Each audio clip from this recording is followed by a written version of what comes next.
Up next in the broadcast, the National Assembly hears the spy agency's reform plan to keep its agents from engaging in political activities through the creation of a whistleblowing center.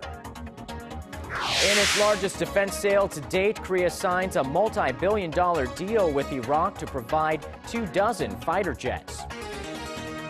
And pilot testimony comes out from the probe into this summer's deadly Asiana Airlines crash, and taking the spotlight is possible over-reliance on automated systems. Primetime News begins now.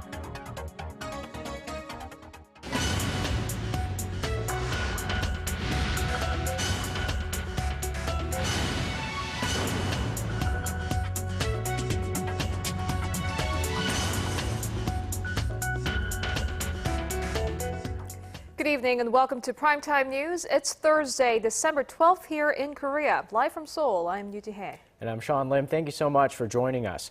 We begin with a record-breaking export deal for the nation's defense industry. Korea Aerospace Industries sealed an agreement worth more than $2 billion with Iraq. The agency is to export 24 supersonic light fighter jets to the nation, making inroads into the arms market in the Middle East. Our Defense Ministry correspondent Han Da-eun has our top story. Korea Aerospace Industries signed a landmark export contract with Iraq on Thursday. The aerospace agency will provide 24 units of the T-50IQ multi-role light attack aircraft to the Middle Eastern country by 2017 for $1.1 billion. The package deal includes pilot training and other operational support, making the total value of the deal worth more than $2 billion. It's the most expensive single defense export deal Korea has ever seen. The T-50IQ, built by Korea Aerospace Industries, is a supersonic light fighter that can also be used as an advanced trainer jet. With an engine output of more than 8,000 kilograms and a top speed of Mach 1.5, it can load more than 4,500 kilograms of armed gear. The biggest strengths of the T-50IQ, officials say, is that it's one of the world's most advanced trainers, suitable for fifth-generation fighter jets. Plus, it can carry the latest weapons, such as AIM-9 air-to-air missiles, AGM-65 air-to-surface missiles, and JDAM guided bombs. Kai officials say there's rising global demand for light fighters to replace aging fighter jets, and that the T-50 is emerging as an attractive option because of its competitive price range. Officials aim to sell more than 1,000 units, with a target to increase its global market share to up to 30%. One unit of the T-50 has the same economic effect as selling 1,000 units of mid-sized automobiles. The contract with Iraq has shed a new light on Korea's defense industry, demonstrating a potential to become a new growth engine for the nation. Han Da-eun, Arirang News.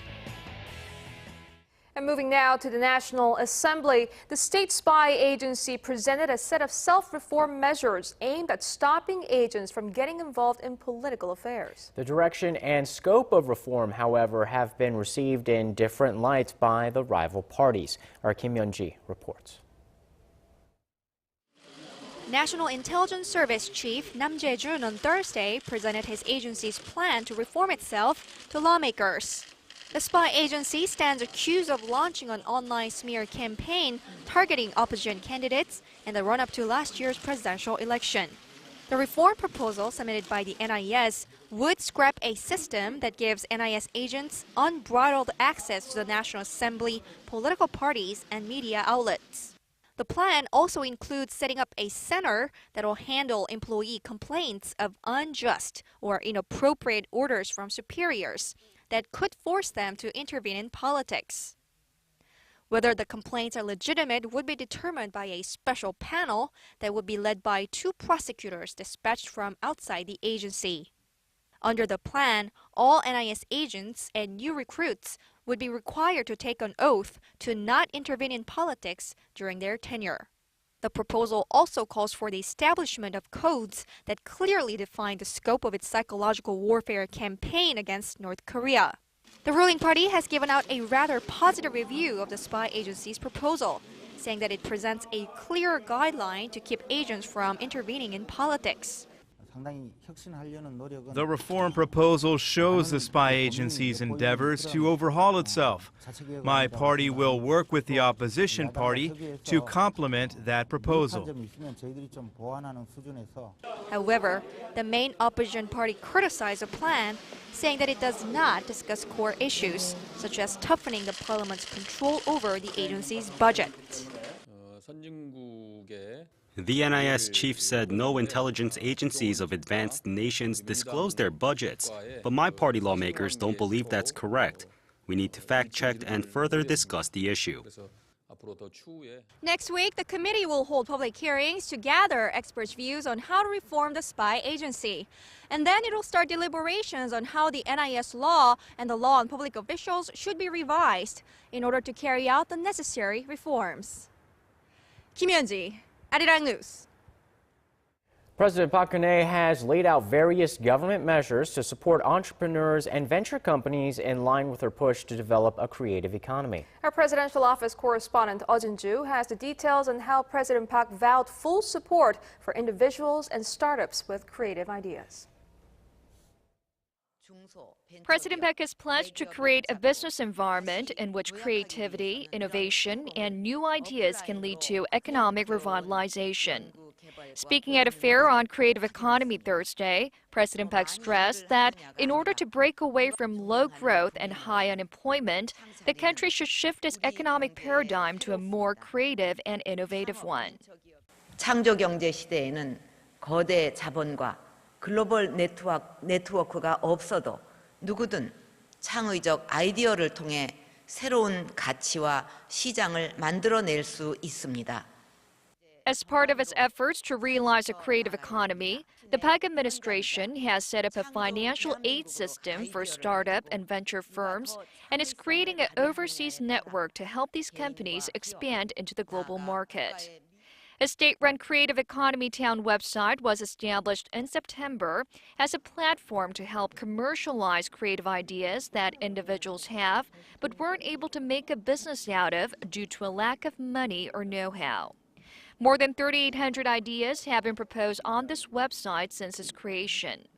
President Park has vowed to now create a so-called offline creative economy town nationwide that will contain the different resources and strategies of each region and provide local residents with tailored government support. The president also put an emphasis on finance as the key to connect such efforts into real business. 금융업의 경쟁력을 높이고 금융 지원을 강화해서 창조 경제의 시드 머니가 넘치도록 만들 것입니다. Tearing down red tape that gets in the way of creativity, innovation, and convergence was another of the president's pledges. The government plans to launch a private and public joint bureau on the creative economy this month that will be composed of related ministries, SMEs, venture firms, and conglomerates to more effectively devise measures that are essential in the field. Oh Jin-ju, Arirang News. And here's the latest on the relocation of government ministries and agencies to Korea's new administrative city of Sejong. Starting this Friday, the second phase of that movement begins, and our Park Ji-won tells us how the relocation process is coming along. The Korean government's relocation to the multifunctional administrative city of Sejong enters its second phase starting this Friday. Over the next 2 weeks, 16 government ministries and sub-agencies will move to Korea's new complex in Sejong, some 120 kilometers south of Seoul.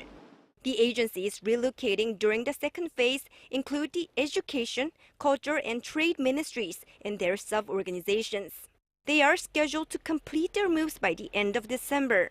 14 other ministries, state agencies, and their sub-organizations, such as the Prime Minister's Office and the Finance and Environment Ministries, already moved to Sejong late last year. When the second phase of the government relocation plan is completed at the end of the month, there will be some 10,000 public officials working at this government complex in Sejong. The administrative center, located a 2-hour drive away from Seoul, aims to lessen the focus on the nation's capital and to achieve balanced regional development. Despite the controversy about increased inefficiency within the government, the administrative city was launched with the passing of two related special acts at the National Assembly in 2010. The city is now bustling with constant construction to build apartments, schools, hospitals, and other facilities for the incoming population. And the city's first state cultural institution, the National Library of Korea's Sejong, opened on Thursday afternoon. The library is not only Korea's first specializing in government policy archives and related documents. It is also expected to offer an important cultural venue for the citizens of this newly blossoming city. Park Ji-won, Arirang News, Sejong.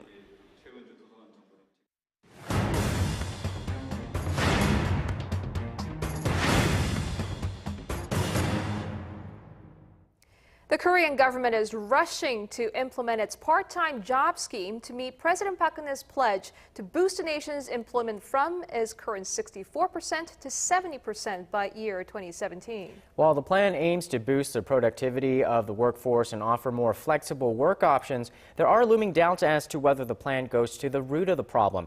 Our Kim Ji-yeon is here with us in the studio. Good evening, Ji-yeon. So what kind of jobs are we talking about here? Well, this plan set up by the Labor Ministry revolves around flexible or time-selective jobs. These are different from conventional part-time jobs in terms of job security and benefits, but perhaps even more importantly in the amount of pay.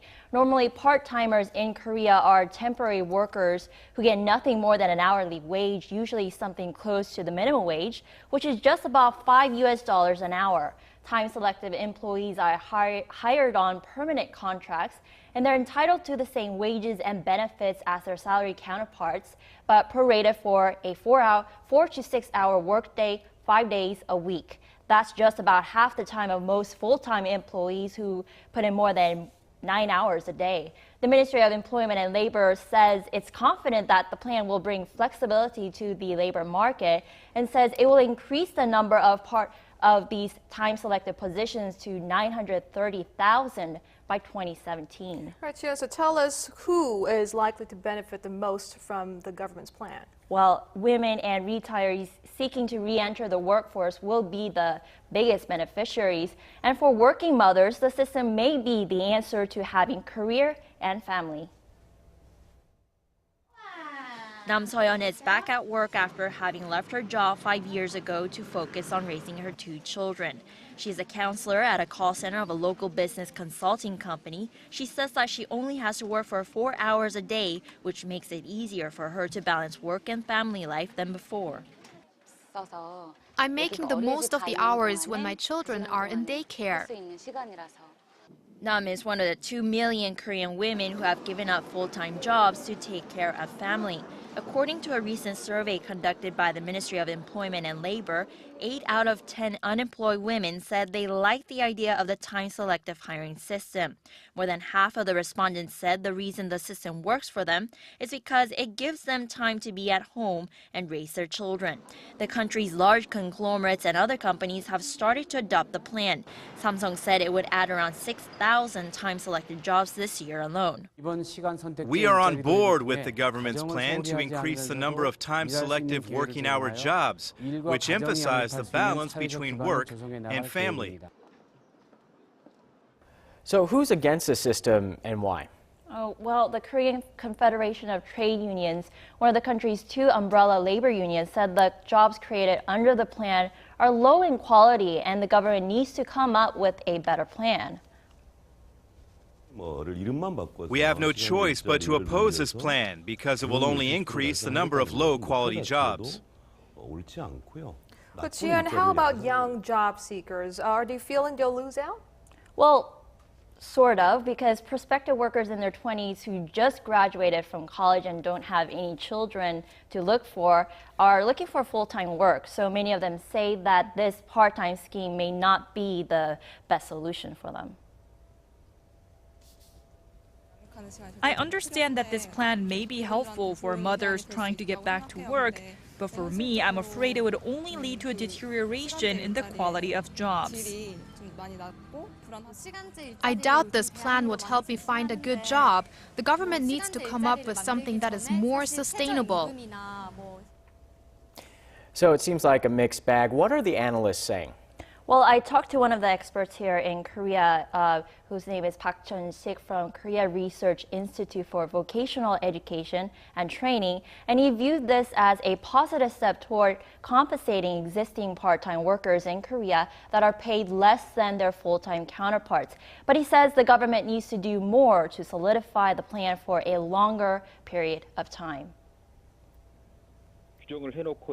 In order to sustain the system, there may be a need for punitive measures to make sure that the companies hiring for these selective working hour positions are actually paying employees the amounts they promised.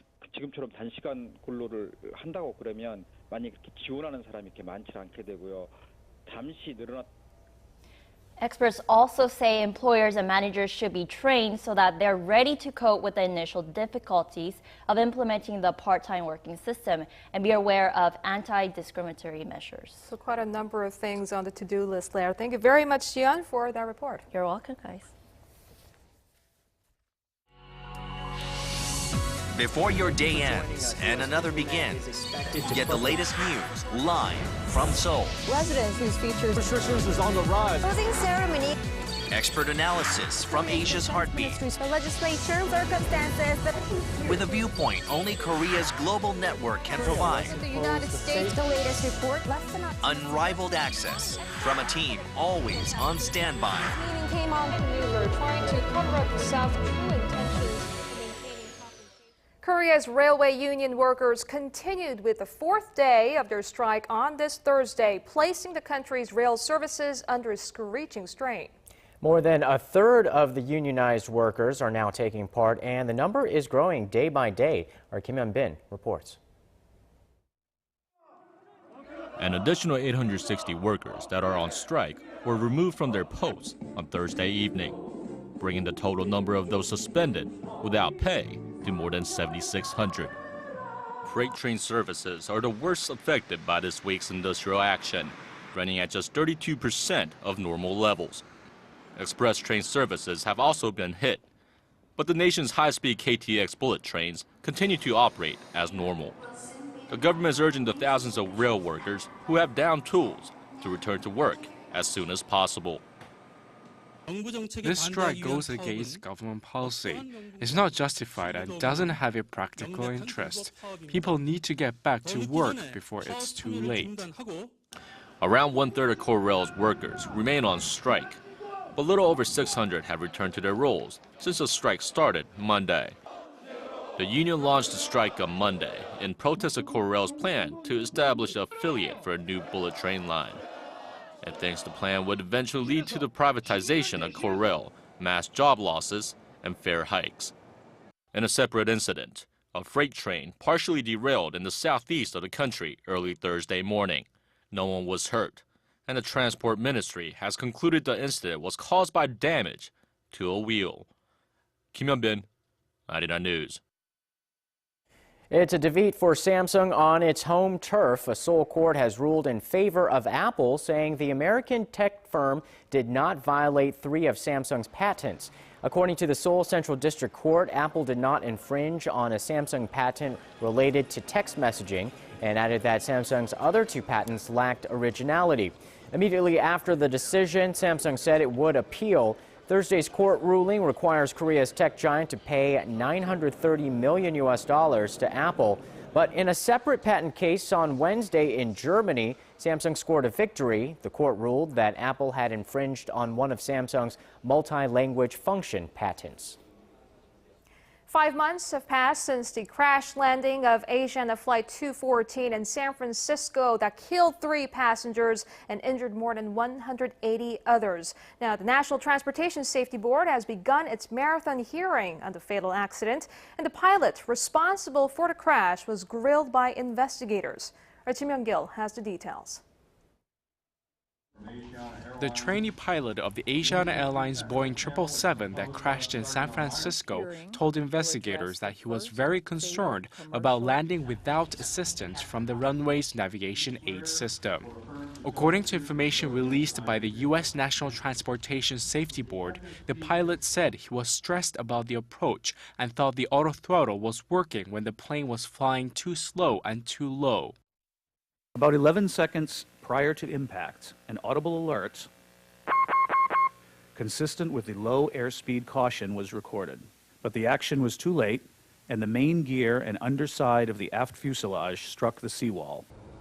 The airport's navigation aid was out of service due to construction, although a visual lighting system was operational at the time of the crash. Captain Lee Gang-guk, who had a lot of experience in Boeing 747s but was transitioning to a Boeing 777, might have inadvertently disabled a speed control system, according to NTSB documents. The hearing focused on whether the pilot's over-reliance on the autopilot system had degraded his human flying skills and increased the risk of accidents. The automated cockpit system is also seen as key to the probe. Some crew members told investigators the autothrust that controls the aircraft power was always engaged, but the safety board said it was not engaged when it approached the runway. Kim Young-gyun, Arirang News.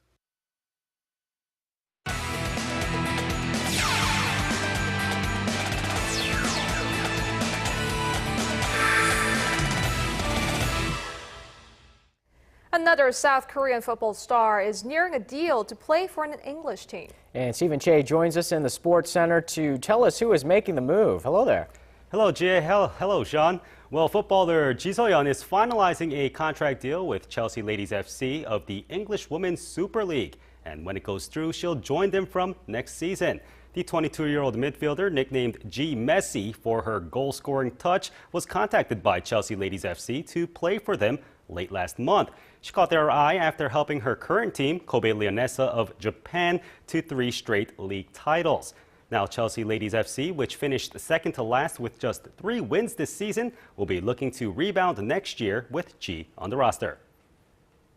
Now, more about South Koreans playing overseas. This time, it's the Hanshin Tigers' Oh Seung-hwan. He paid a visit to his new home stadium.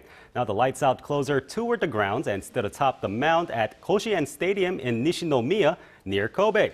He said that he was awestruck by its size and capacity, and that he was looking forward to pitching and winning in front of the fans. Now, the baseball season starts in late March. Now it's time for Thursday's top matchups starting in the KBL. The KCC Aegis beat Anyang KGC 71-64, but let's get to the game of the night. The SK Knights met the Mobis Phoebus at home in Seoul. The game starts and Moon Tae-young leads Mobis to a 2-point lead at the half. Now the Knights turn it around in the third, and the fourth becomes a stomping ground. Courtney Sims contributes to a 28-point quarter for SK, and they soundly beat Mobis 75-60. Now it's the V-League. The Hyundai Capital Skywalkers hosted the Korean Air Jumbos in Cheonan. Now their records are identical going in, but that's about to change. The Skywalkers take the first set, but the Jumbos get one back. Now it's no problem as the Skywalkers close it out. Agames puts down the hammer and ends with 30 winners and 3 blocks, and they beat the Jumbos 3-1. Now that does it for me here in the Sports Center. This has been Stephen Che. Check back at midnight for the latest in the world of sports.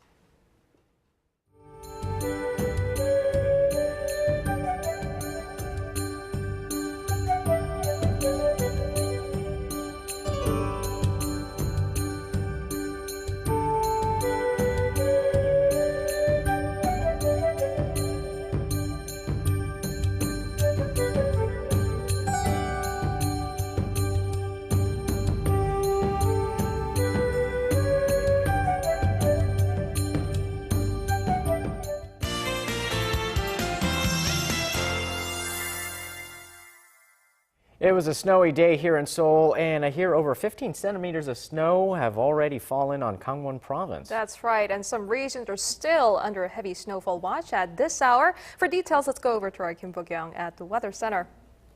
Hey guys, the strong cold winds from the north gave us the winter chills on Thursday, making it feel a lot colder than the actual temperatures. Well, currently Gyeongsang-do province is under a heavy snowfall watch, while Chungcheong and Sejong City are under winter weather advisories. Now tomorrow looks to be the coldest day of the season yet, with daytime highs hovering at around 0 degrees. Taking a look at the current conditions, Well, as you can see, it is pretty cloudy across the map due to a low pressure front. Now, currently, more than 2 centimeters of snow are falling per hour on the mountains in Gangwon, which should see about 10 centimeters. Tomorrow morning, if possible, it is recommended that you use public transportation because it is highly likely that the snow will lead to icy road conditions. Taking a look at the numbers, Seoul starts off the day at -7 degrees with a high of -3. Meanwhile, Busan makes it to 6 degrees. Moving on to other regions, Daejeon reaches -1 degrees while Mount Kumgang remains the coldest at -12. Well, that's all I have for you this hour, and back to you guys. And that's our broadcast on this Thursday night. I'm Yuji Hae in Seoul. And I'm Sean Lim. Thanks for watching. We'll see you soon.